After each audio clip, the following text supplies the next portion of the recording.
This clubhouse is a testament to community spirit, she bellowed, her voice echoing unnaturally from a cheap portable speaker.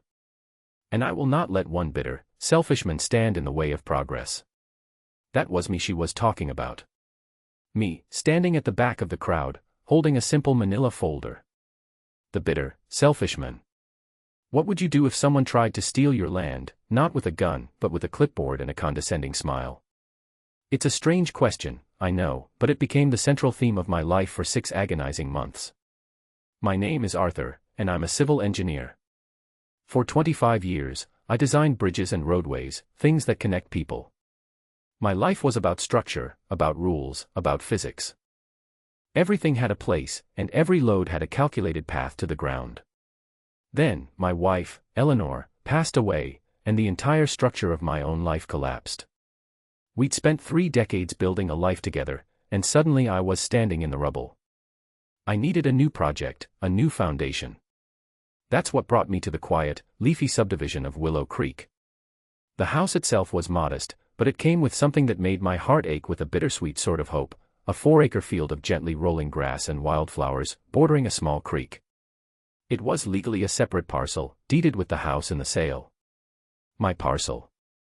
Eleanor had always dreamed of a sprawling garden, not just for us, but for the community, a place with vegetable patches, fruit trees, and benches where people could just sit and be. This field was going to be her legacy. It was going to be my therapy. Willow Creek was governed by a homeowners association, which I knew could be a double-edged sword. On one hand, the lawns were manicured and the houses were all painted in tastefully muted colors.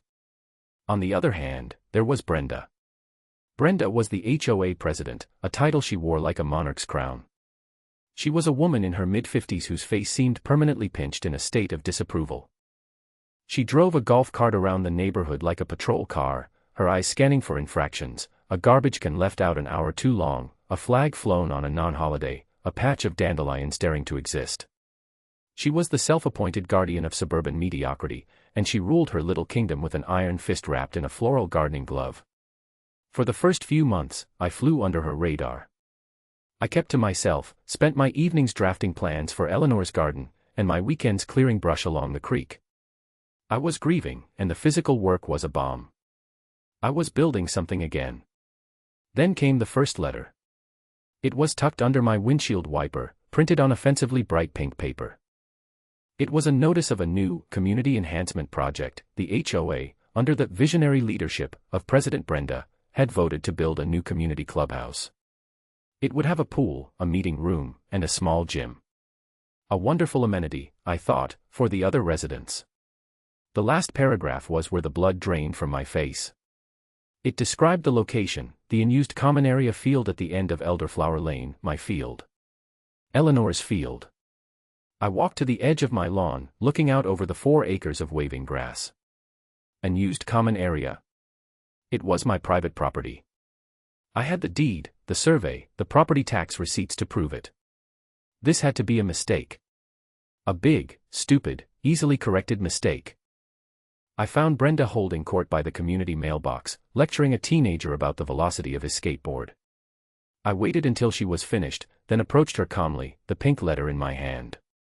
"Excuse me, Brenda," I said. "I think there's been a misunderstanding about the location of the new clubhouse." She turned her head slowly, looking me up and down as if I were a particularly offensive garden weed. "Mr. Miller, is it? I don't believe we've been formally introduced." "I'm Brenda." "Arthur," I said. "And I know. You're the HOA president. About this letter, it says you're building on the field at the end of my road. That field is my property." She gave a short, sharp laugh that sounded like a startled bird. "Oh, no, dear. That's common land. It's been neglected for years. We're finally putting it to good use." I kept my voice even. I was an engineer. I dealt in facts, not feelings. "I'm afraid you're mistaken. I have the deed. It was part of the sale when I bought my house. Parcel 7B. It's mine." Her smile tightened, cracking at the edges like cheap concrete. "Clerical errors happen all the time, Arthur. The developer's plans clearly designated that as community space. You might have a piece of paper, but we have the original intent. I felt a low hum of anger start in my chest, buzzing in the air like static. It's not a clerical error. It's a legally recorded deed. I'd be happy to show you the survey. That won't be necessary, she said, waving a dismissive hand. The board has already approved the plans. The groundbreaking is in 6 weeks. She turned to walk away, then paused. I suggest you get used to the idea. It's for the good of the community. The good of the community. I would come to hate that phrase. It was her shield and her sword, the justification for every petty tyranny and every gross overreach. I went home and pulled out the thick folder from my closing. There it was, clear as day, the county-stamped deed for Parcel 7B, the surveyor's map with its metes and bounds precisely marking the 4 acres as mine. It was as real as the ground under my feet. I made a high-quality copy and mailed it to the HOA board via certified mail, return receipt requested. I included a polite but firm letter explaining the situation and stating that any attempt to build on my land would be considered trespassing. I thought that would be the end of it. A simple presentation of facts. How naive I was. A week later, my letter came back, unopened. Scrawled across the front in red marker were 2 words, not applicable. The certified mail receipt, however, came back signed. She had received it and refused it. That was a critical detail. The next HOA newsletter had a full-page feature about the clubhouse, complete with an artist's rendering. There it was, a beige box of a building, sitting right where I planned to plant a small orchard of apple trees.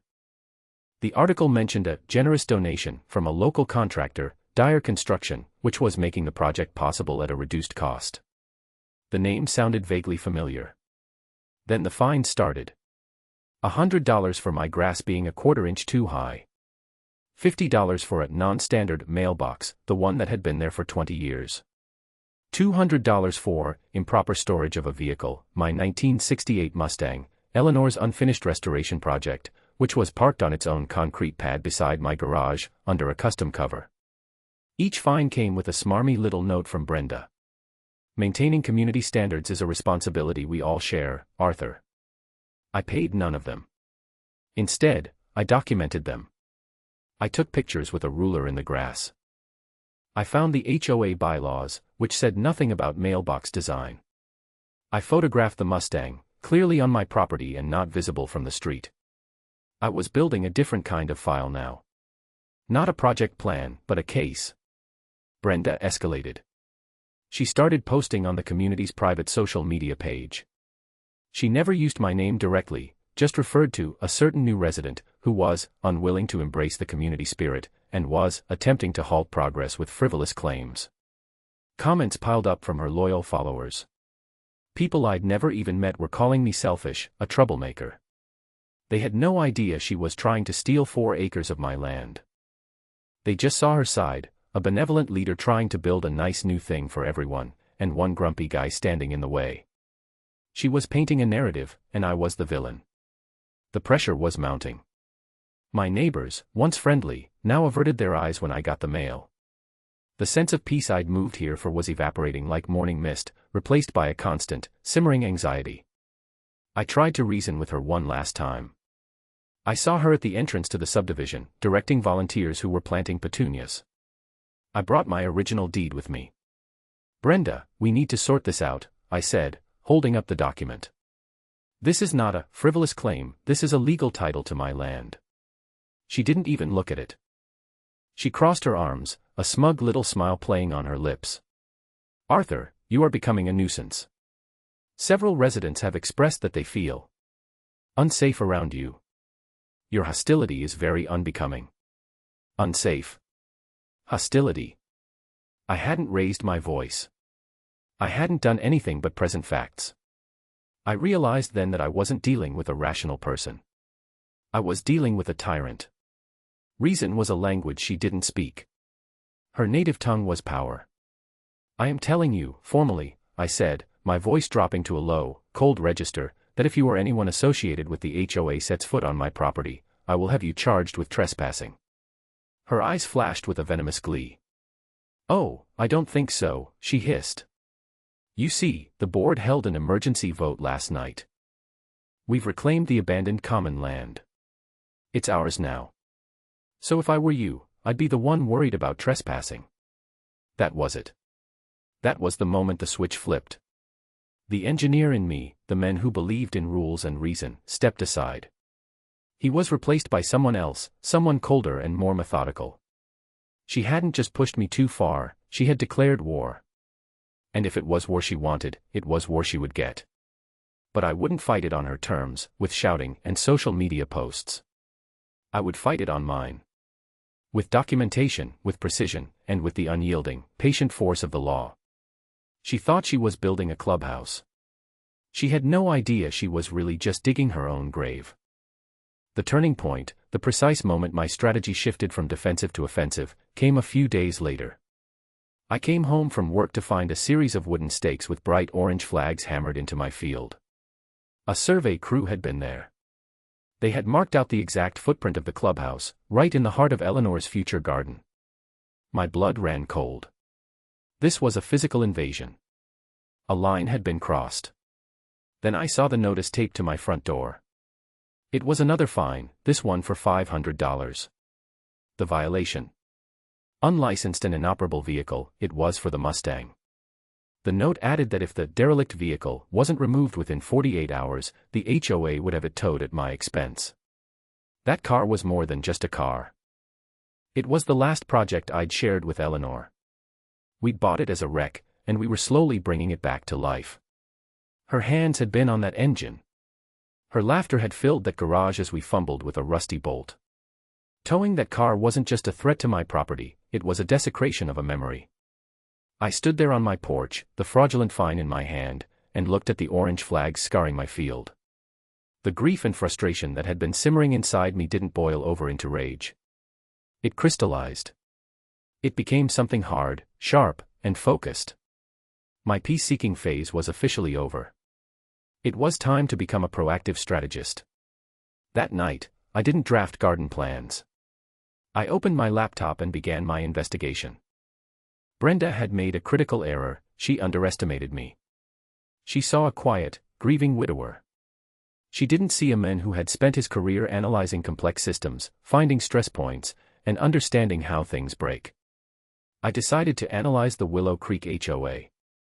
My first step was a deep dive into public records. I spent hours on the county clerk's website, pulling up every document related to our subdivision. The original plat maps, the developer's agreements, the covenants and bylaws of the HOA itself. As an engineer, reading these documents was second nature. And there it was, on the original, county-filed plat map from 1988. Parcel 7B. My field. Clearly delineated, marked as a private residential lot, separate from the designated common areas. It had never, at any point, been common land. Her entire claim was built on a foundation of pure fiction. Next, I investigated Dyer Construction, the contractor Brenda had praised in the newsletter. A quick search of the state business registry gave me the owner's name, Martin Dyer. A little more digging on social media, and I found the connection. Martin Dyer was Brenda's brother-in-law. Her sister's husband. The generous donation suddenly looked a lot less generous and a lot more like nepotism. But I needed more than just a bad look. I needed proof of a crime. I turned my attention to the HOA's finances. As a homeowner, I was entitled to review them. I sent a formal, written request to the board for the last 3 years of financial statements, budgets, and meeting minutes. The response was a letter from Brenda, denying my request. She claimed the documents contained sensitive vendor information and were only available for review, in person, at her home, by appointment. It was a classic stonewalling tactic. She was hoping I'd give up. She was wrong. This was where my first ally came into the picture. His name was George, a retired police detective who lived 3 houses down. He was a quiet man who spent most of his time tending his rose bushes. I'd seen him watching Brenda's patrols with a look of weary amusement. I decided to take a chance. I walked over with a 6-pack of beer and my file of documents. I laid it all out on his patio table, the deed, the fines, the social media posts, Brenda's refusal to provide financial records. George listened patiently, stroking his gray mustache. When I finished, he took a long sip of his beer. "Son," he said, his voice a gravelly rumble. "You've got a hornet's nest here. Brenda's been running this place like her own personal fiefdom for 10 years. No one's ever had the guts to stand up to her." "I'm not trying to be brave," I told him. "I'm just trying to keep what's mine." "She's threatening to tow my wife's car, George." He nodded slowly. "That's her move. She finds a leverage point and squeezes. But denying you access to the financials, that's illegal. The state's Nonprofit Corporation Act is very clear on that." He gave me the specific statute number. "Send her another letter, quote that statute, and give her a deadline. Tell her the next step is a formal complaint to the Attorney General's office." George also gave me a crucial piece of advice. "Start recording everything. Get cameras. Not just for your property, but for you. If she's calling you hostile, you need proof of your own conduct. A woman like that is not afraid to lie to the police."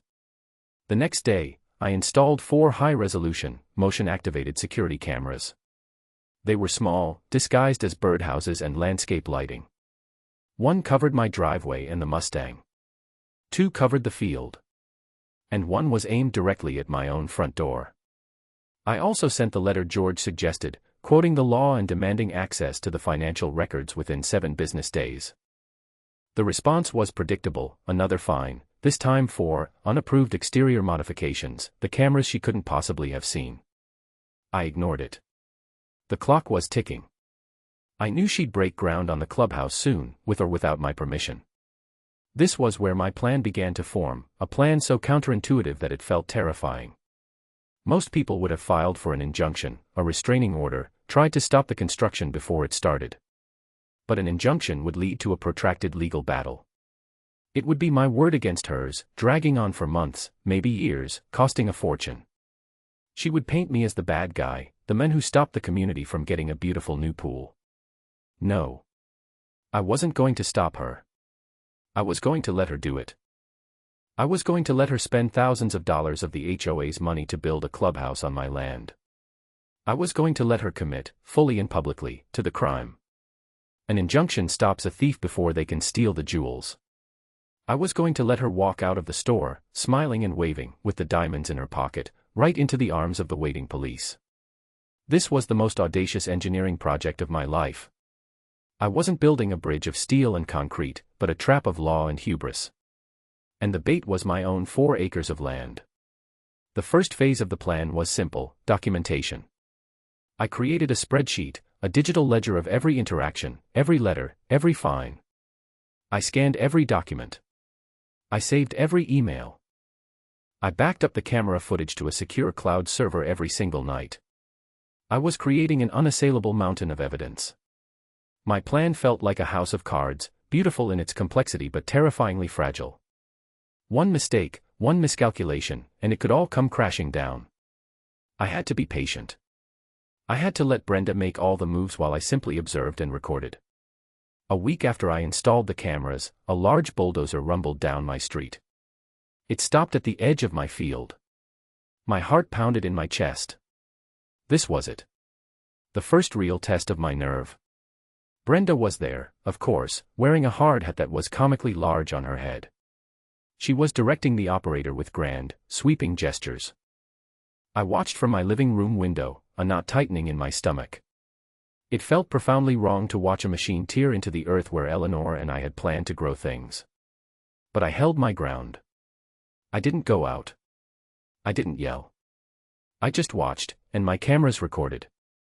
The bulldozer lowered its blade and bit into the soil. The wildflowers and tall grass were scraped away, leaving a raw, red wound in the earth. Each pass of the machine felt like a personal violation. But with each pass, Brenda was also digging her grave a little deeper.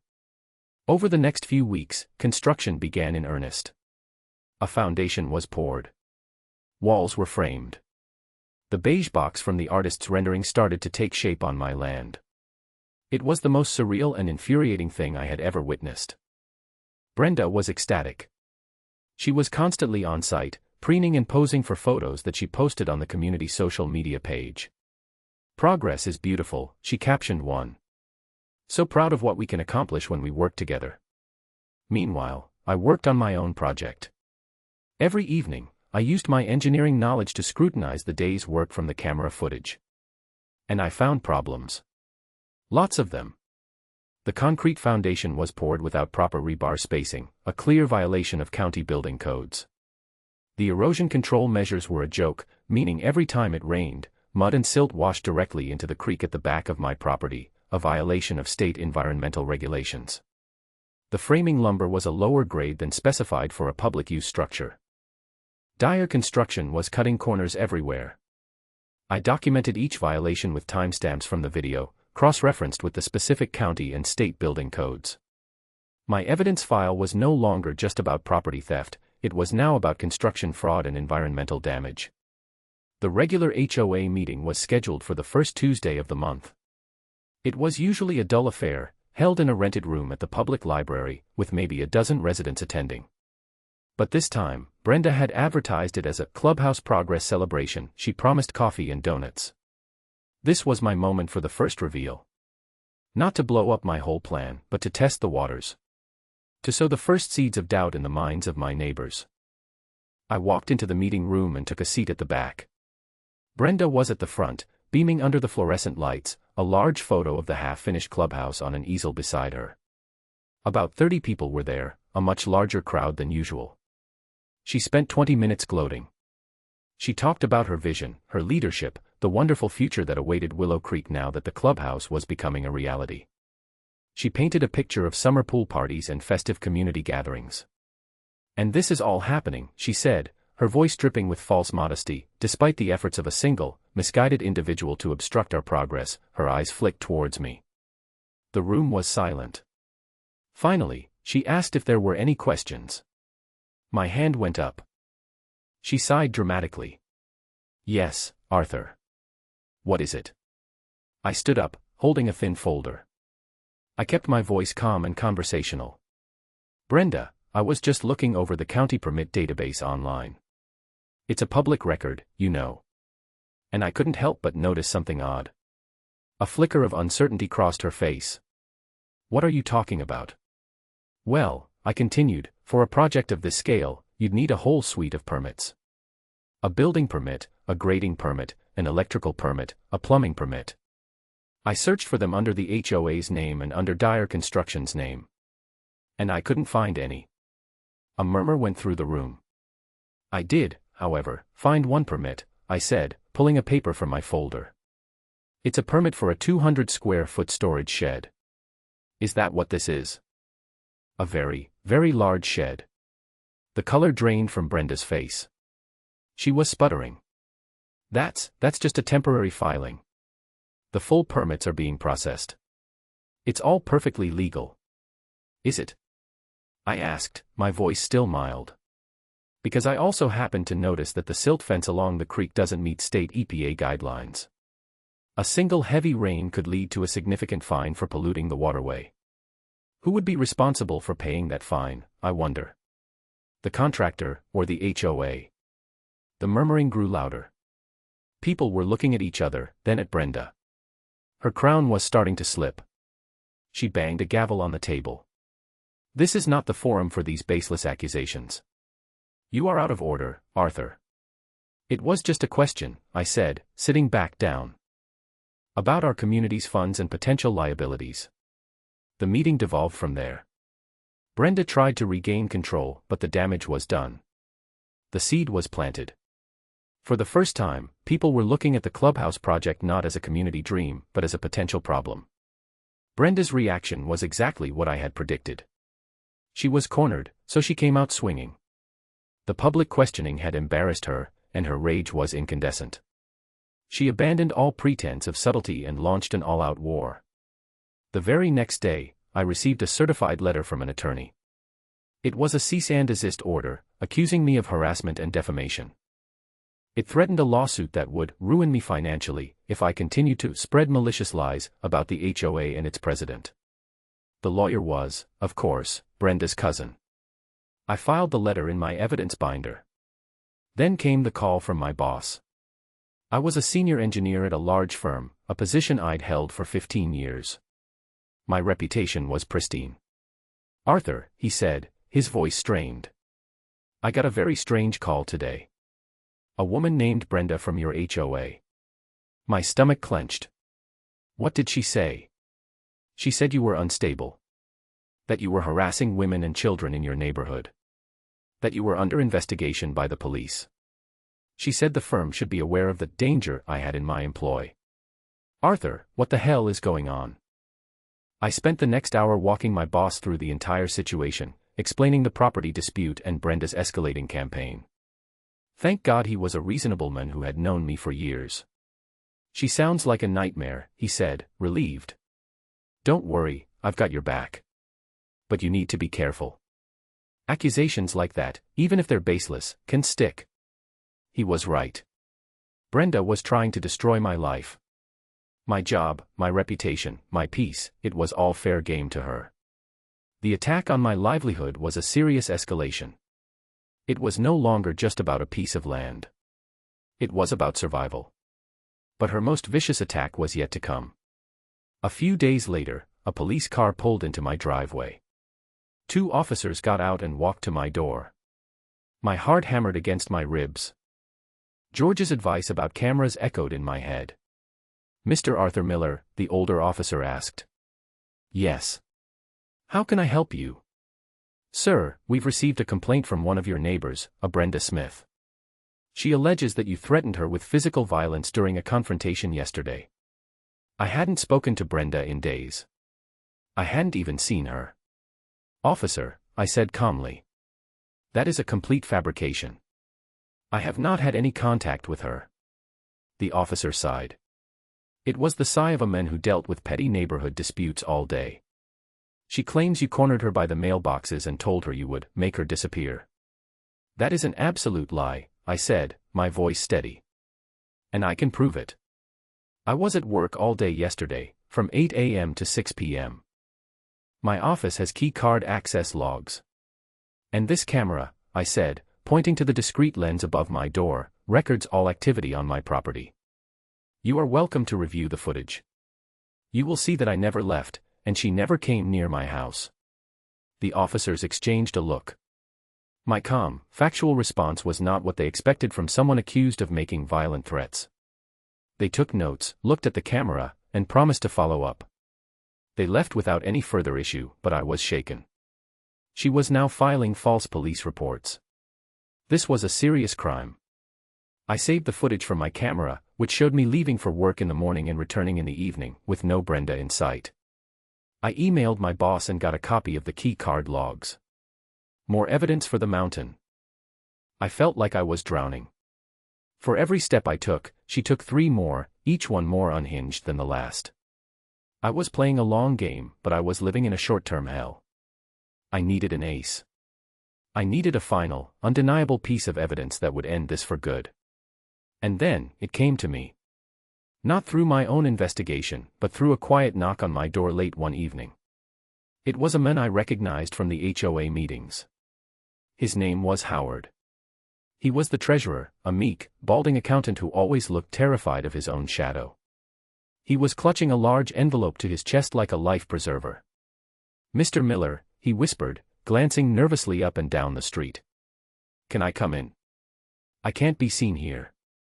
I ushered him inside. He was trembling. This was my whistleblower. I can't do it anymore, he stammered, sinking into a chair at my kitchen table. She's a monster. What she's doing to you. It's not right. And it's not just you. He pushed the envelope across the table. I'm the treasurer. I see the books. None of it adds up. I opened the envelope. Inside were copies of the HOA's bank statements and invoices from Dyer Construction. Look at the invoices, Howard said, his finger shaking as he pointed at a line item. See that? Site survey and geological assessment, $10,000. It never happened. I asked Martin Dyer for the report, and he just laughed. He showed me another. Look at the materials cost. It's inflated by at least 40%. She approves the invoices, I have to cut the checks. But the money. It's not all going to the construction company. He pulled out a final set of papers. They were copies of Brenda's personal bank statements, which he had access to because she had him manage her personal accounts as well, a foolish act of hubris. And there it was. Every month, 2 days after the HOA paid Dyer Construction, a large, round number would be deposited into Brenda's personal checking account. The source was listed as M. Dyer. They weren't just kickbacks. They were massive. Tens of thousands of dollars. She wasn't just stealing my land to build a clubhouse. She was using the clubhouse project as a front to embezzle money from her neighbors, from the very community she claimed to be serving. This was the smoking gun. This was proof of multiple felonies: wire fraud, embezzlement, tax evasion. This went far beyond an HOA dispute.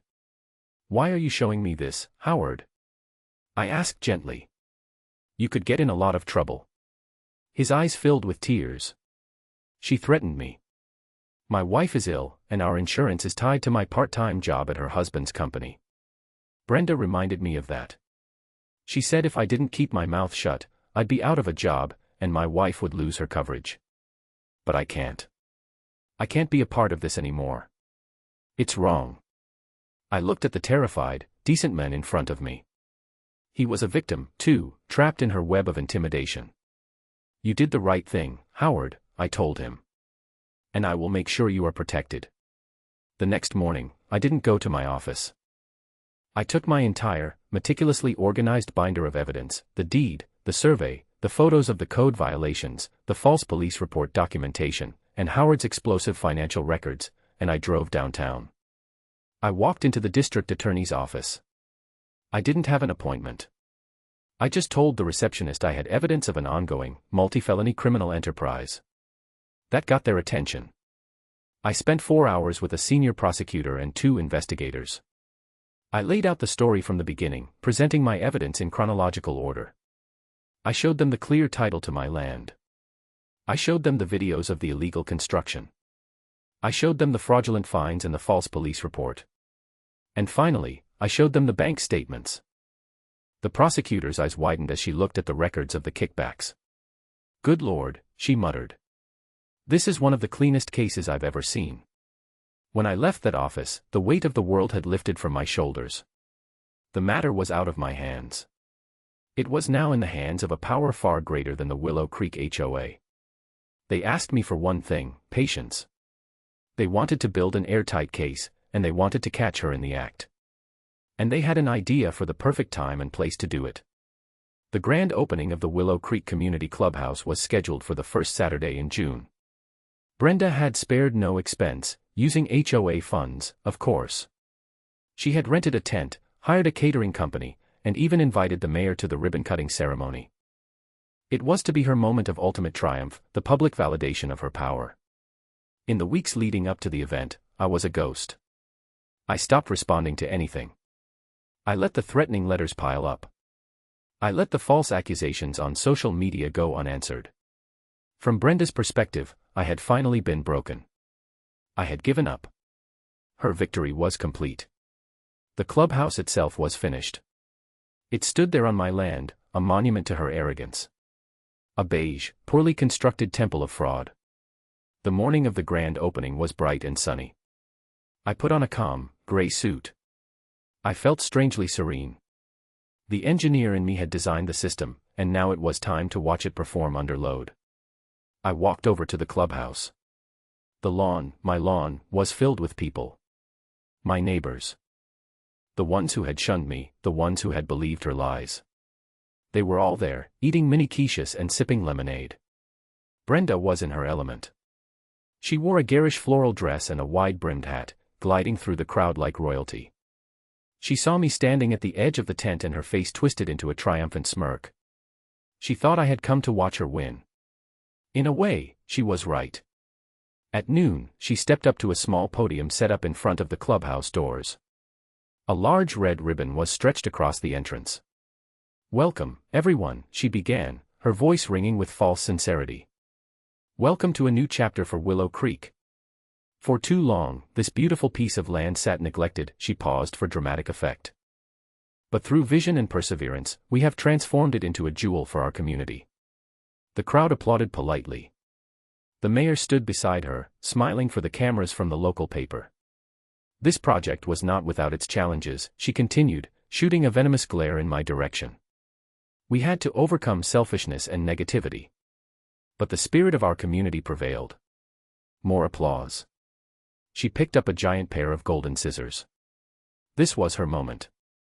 And now, she declared, it is my great honor to officially open the doors to your new. Excuse me. My voice cut through the air. It wasn't loud, but it was clear and steady. All heads turned towards me.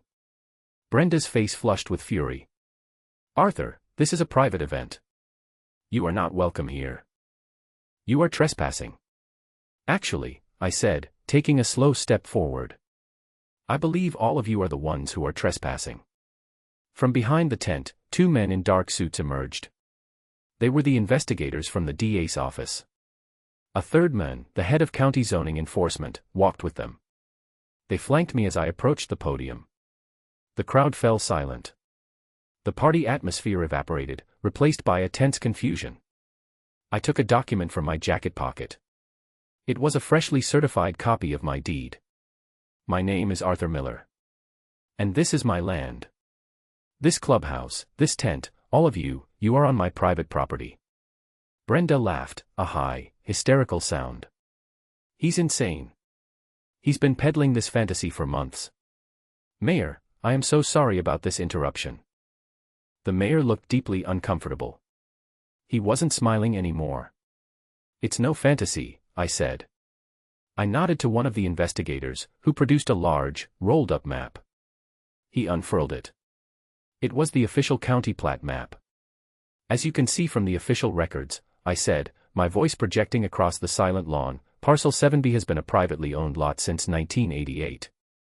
It has never been common land. President Brenda has known this from the very beginning, as I have sent her proof via certified mail on multiple occasions. Brenda's face was a mask of disbelief. This is ridiculous. He's forged these documents. He's a criminal. Speaking of criminals, the lead investigator said, his voice a calm baritone that commanded authority. Brenda Smith, we also have a warrant for your arrest. A collective gasp went through the crowd. For what? She shrieked. You can't do this. The warrant is for multiple counts of felony embezzlement, wire fraud, and conspiracy, the investigator stated flatly. It's a lie, she screamed, her eyes darting around wildly, looking for an ally. She found none. Everyone was staring at her, their faces a mixture of shock and dawning comprehension. Over the past 6 months, I continued, addressing my neighbors, Brenda and her brother-in-law, Martin Dyer, have used this illegal construction project to embezzle over $100,000 of your HOA funds through a fraudulent kickback scheme. The second investigator began passing out a one-page summary of the financial evidence to the stunned crowd. People took the papers, their eyes scanning the damning figures. He's the liar. Brenda pointed a shaking finger at me. He's been harassing me. He threatened me. I filed police reports. Yes, you did, the investigator said. And we'll be adding filing a false police report to the list of charges. It was too much for her. Her carefully constructed world of power and control was disintegrating in real time, in front of the very people she had lorded it over. Her composure shattered completely. I did this for you, she screamed at the crowd, her voice cracking with hysteria. For this community. He was trying to stop us. I had to teach him a lesson. I had to show him that you don't stand in the way of progress. It was a confession, wrapped in a tantrum. In her rage, she had admitted everything. The investigator nodded to his partner, who stepped forward with a pair of handcuffs. Brenda Smith, you are under arrest. You have the right to remain silent. The sight of the HOA tyrant, the untouchable queen of Willow Creek, being placed in handcuffs in front of her own fraudulent monument was surreal. The golden scissors clattered to the ground. As they led her away, past the horrified faces of her former subjects, her eyes locked with mine. The fury in them was absolute. You'll regret this, she shrieked, her voice raw. I'll own you. You'll never be safe here. It was her final, impotent threat. A hollow echo from a queen who had just been dethroned. The sound was swallowed by the stunned silence of the crowd. The aftermath was messy, but cathartic. The community was in shock. The HOA was effectively decapitated. The story was front-page news in the local paper, a juicy tale of suburban corruption. In the weeks that followed, the truth came out in a flood. Martin Dyer was arrested as well. He quickly turned on Brenda to get a lighter sentence, corroborating the entire scheme. Howard, the treasurer, was given immunity for his cooperation and was hailed as a quiet hero. The HOA board was dissolved, and a new one was elected. George, my retired detective neighbor, was unanimously voted in as the interim president. His first act was to formally issue a community-wide apology to me and to void every single fine Brenda had ever levied against me. People I didn't even know stopped by my house to apologize for believing her, for shunning me. They brought pies and casseroles. The chill that had settled over the neighborhood thawed, replaced by a renewed sense of actual community, one based on decency rather than fear. Brenda's fate was sealed. Faced with an avalanche of evidence, she pleaded guilty. She was sentenced to 5 years in state prison for embezzlement and fraud. The financial penalties and lawsuits bankrupted her family. They lost their house and had to leave Willow Creek in disgrace. Her name became a cautionary tale. And what about the clubhouse? Her monument to greed, sitting illegally on my land. By law, it now belonged to me. The structure, the fixtures, everything. The irony was almost too perfect. For a while, I wasn't sure what to do with it. Some neighbors suggested I finish it and open it for the community as a gesture of goodwill. But I couldn't. It was tainted. It was built on a foundation of lies and theft. So I hired a demolition crew. I sat on my porch and watched them tear it down, piece by piece. It was a far more satisfying sight than watching it go up. It was the physical act of erasing a dark chapter. In its place, I finally started Eleanor's garden. I brought in topsoil to heal the scarred earth. I planted the apple trees, the rows of vegetables, the beds of wildflowers. I built the benches myself, right where we had planned. It took time, but the field came back to life, more beautiful than before. It wasn't just my private garden anymore. George and the new HOA board helped me designate it as a community trust. It's still my land, but it's open for everyone to enjoy. Neighbors have their own little vegetable plots. Kids fly kites on the grassy hill. People sit on Eleanor's benches and just be. My life is quiet now. The peace I came here seeking finally found me. It wasn't a simple peace, the kind you buy with a house. It was a peace that had to be fought for, defended, and then rebuilt from the rubble. Sometimes I stand at the edge of the garden in the evening, watching the sunset paint the sky. I think about the strange, hard path I had to walk. I never wanted to be a fighter. I just wanted to build a garden for my wife. But when a bully tries to take everything from you, you learn that sometimes the only way to cultivate peace is to go to war. You have to stand your ground, not with anger, but with relentless, documented truth. Because in the end, a structure built on lies, whether it's a house or a regime, can never truly stand. It's just waiting for the right person to come along and expose its faulty foundation.